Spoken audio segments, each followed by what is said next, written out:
ये जो बाहर बैठी संस्थाएं हैं विश्व हिंदू परिषद की, वहाँ पे पैसे इकट्ठा कर रही हैं, वापस इंडिया में भेज रही हैं। इस पैसे का इस्तेमाल हो रहा है, चाहे छोटी जगहों में स्कूल चलाई जाएं जहाँ पे कम्युनल तौर तरीके सिखाए जाएं। ये सब की किसी की निगरानी इसलिए नहीं रखी जा सकती कि इसकी कोई डिक्लेरेशन नहीं है। आप देख लीजिए कि जब से बीजेपी पावर में आई है तो हम जो बजरंग दल का बोलबाला देखते थे वो बोलबाला अब नहीं दिखता है, क्योंकि बजरंग दल जैसी संस्थाएं वो संस्थाएं हैं कि जब भाजपा ऑपोजिशन में होती है और संघ के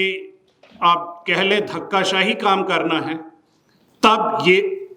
संस्थाएं सामने उभर के आती हैं। 2500 संस्था हैं जो आरएसएस के साथ जुड़ी हुई हैं। ये संस्थाएं सिर्फ भारत के प्रांतों में भी नहीं हैं,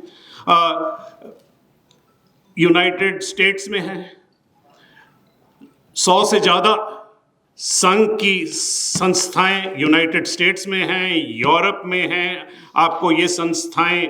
इंग्लैंड में मिलेंगी, आपको पड़ोसी देश नेपाल श्रीलंका में दिखेंगी, आपको साउथ ईस्ट एशिया थाईलैंड में दिखेंगी। जिस गांव में उससे 10 साल पहले या 15 साल पहले जो लोग अपने आप को हिंदू नहीं मानते थे, हर गांव में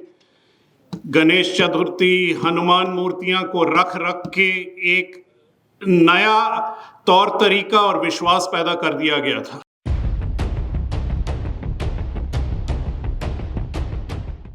नमस्कार। एक तो मैं पहले ही क्षमा चाहता हूं कि मेरी मातृभाषा हिंदी नहीं है, पर कोशिश मैं हिंदी में बोलने की करूंगा। अक्सर मैं हंसता हूं कि आरएसएस की सच्चाई अगर आप जानना चाहते हैं तो उसको मैं पंजाबी में ही दर्शा सकता हूं, पर यहाँ पे पंजाबी नहीं बोलूँगा। मेरा खुद पत्रकारिता में कम से कम अब 30 साल होने को आ रहे हैं। आजकल हमारा कारवां का दफ्तर है झंडेवाला में है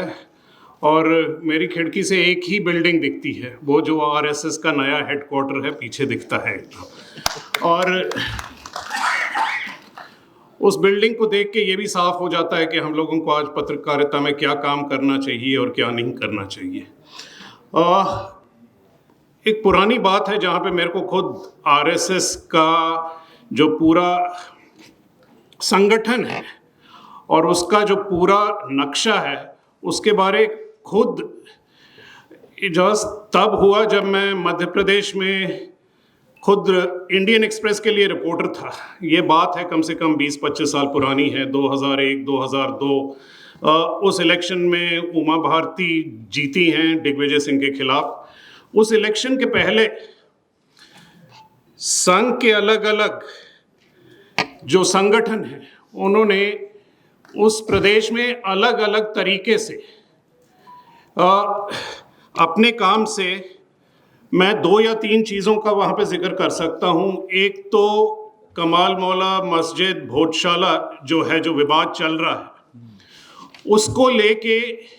एक अभियान शुरू हुआ,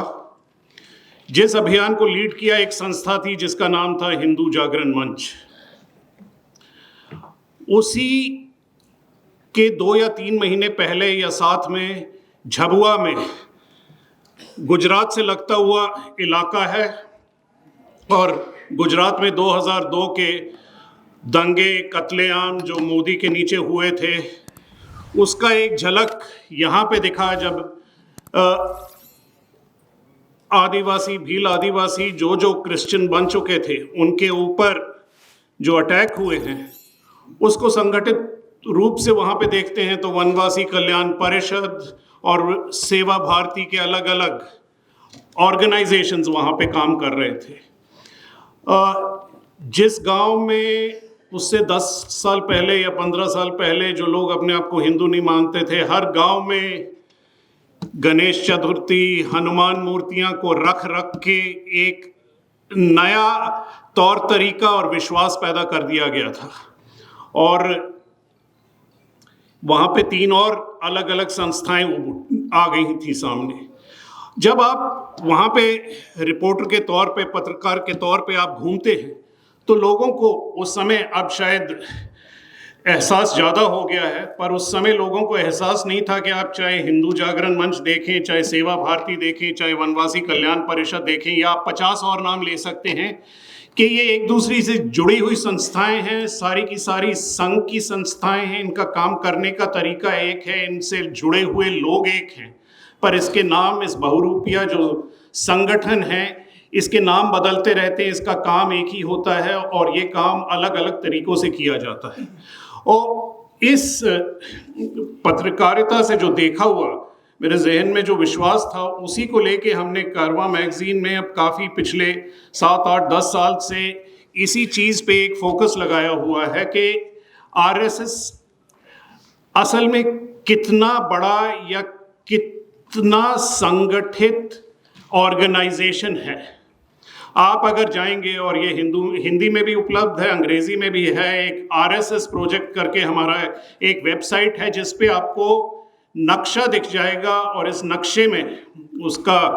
वेबसाइट है rssproject.com, अगर कोई देखना चाहे। उस नक्शे में आप जाके देखेंगे तो हर प्रांत में कितनी संस्थाएं हैं जिनको हम आरएसएस से जोड़ सकते हैं, उनके हेडक्वार्टर क्या हैं, उनका फ़ोन नंबर क्या है, वहाँ पे उनके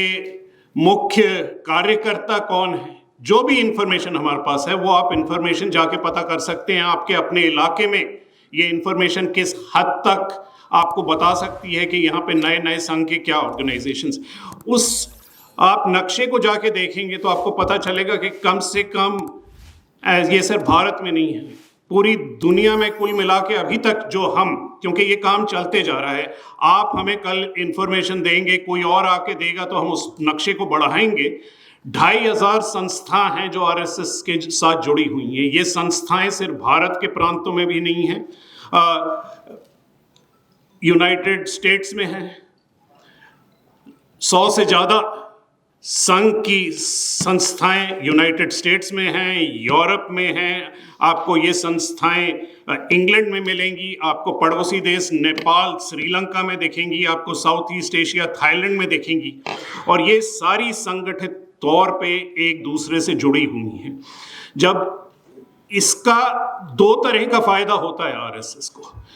कि कोई चीज़ ऐसी हो जाए जिससे वो अपने आप को डायरेक्टली संपर्क नहीं दिखाना चाहते हैं, तो वो कह देते हैं ये ऑर्गेनाइजेशन अलग है, इसका आरएसएस से कुछ कहना नहीं। आप देख लीजिए कि जब से बीजेपी पावर में आई है, तो हम जो बजरंग दल का बोलबाला देखते थे, वो बोलबाला अब नहीं दिखता है, क्योंकि बजरंग दल जैसी संस्थाएं वो संस्थाएं हैं कि जब भाजपा ऑपोजिशन में होती है और संघ के, आप कह लें, धक्काशाही काम करना है, तब ये संस्थाएं सामने उभर के आती हैं। जब सरकार भाजपा की होती है तो इन ऑर्गेनाइजेशंस की ज़रूरत कम हो जाती है। पर आप ये ना सोचें कि बजरंग दल कमज़ोर हो गई है 5 या 10 साल के बाद। हम चाहें कि जल्दी हो जाए, पर चलिए 10 साल के बाद अगर ये सरकार बदलती है तो आप देखेंगे कि बजरंग दल जैसी संस्थाएं फिर से उभर के आ जाएंगी। और इन सब संस्थाओं पे कंट्रोल जो आरएसएस एक्सरसाइज करती है, उस कंट्रोल का एक सीधा तरीका है, हर संस्था में आरएसएस में ट्रेंड लोग बैठे होते हैं जो संपर्क बना के रखते हैं आरएसएस के संगठन से। एक तो ये है कि आरएसएस अपनी रिस्पॉन्सिबिलिटी नैतिक तौर से मना कर सकती है जब भी कहाँ पे कोई गलत काम हो रहा हो। दूसरा ये है कि जहाँ तक फंडिंग की बात आती है, और ये सबसे इम्पॉर्टेंट बात है कि पूरे सिविल सोसाइटी को, हर एक तरह की संस्था को पैसे से वंचित कर दिया है इस सरकार ने। नियम बना दिए हैं कि आप बाहर से पैसे नहीं ले सकते हैं, आप ये काम नहीं कर सकते हैं, आपको ये परमिशन चाहिए। एक ही ऐसी संस्था है जो सारे काम करती है, जो हम सिविल सोसाइटी के काम भी मांगते हैं, जो धार्मिक भी हैं, कम्युनल काम भी हैं, जिस पे ये लागू नहीं होता है, वो आरएसएस है। और आरएसएस की बाहर की शाखाएं अंदर इंडिया में पैसे इस तादाद में भेज रही हैं जिसका कि कोई ना कोई एनालिसिस अभी तक नहीं हुआ है। ये जो बाहर बैठी संस्थाएं हैं विश्व हिंदू परिषद की, वहाँ पे पैसे इकट्ठा कर रही हैं, वापस इंडिया में भेज रही हैं। इस पैसे का इस्तेमाल हो रहा है चाहे छोटी जगहों में स्कूल चलाई जाएं जहां पे कम्युनल तौर तरीके सिखाए जाएं, ये सब की किसी की निगरानी इसलिए नहीं रखी जा सकती कि इसकी कोई डिक्लेरेशन नहीं है। जिस बिल्डिंग की मैंने बात शुरू की थी कि हमारी खिड़की से दिखती है आरएसएस का हेडक्वार्टर, उस पे हमने पूरी कहानी की है यही पता करने के लिए कि इस बिल्डिंग को बनाया किसने है, इसको बनाने का पैसा कहां से आया है और इसके पीछे कौन है। आप इस बात का भी पता इस देश में नहीं कर सकते। वो 10 अलग अलग संस्थाएं रजिस्टर्ड हैं, जिसने अलग अलग चंदे इकट्ठे किए हैं, जिसने अलग अलग से लोगों से कुछ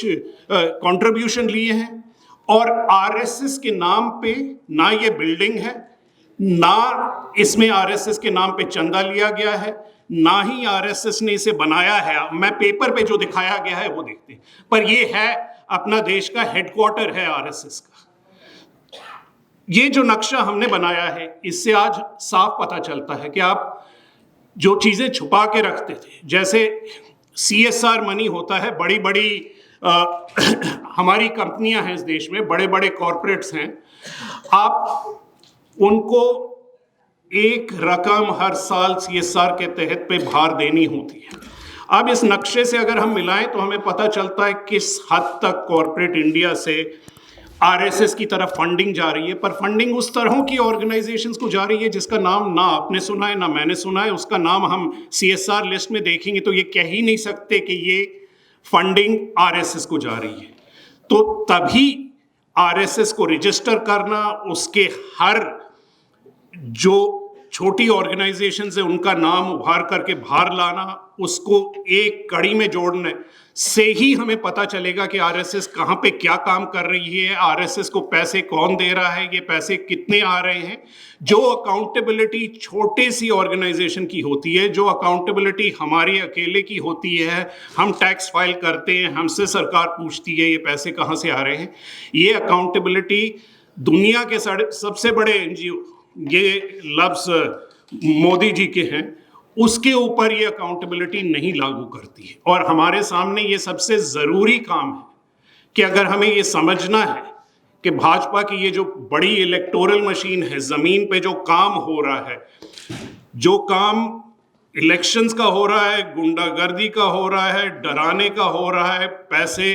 कलेक्ट करने का हो रहा है, या कोई और काम हो रहा है, इसका पता हमें तभी चल सकता है जब आरएसएस को अकाउंटेबल बनाएं, आरएसएस को रजिस्टर कराएं, आरएसएस से हम अकाउंट्स माने, आरएसएस को सामने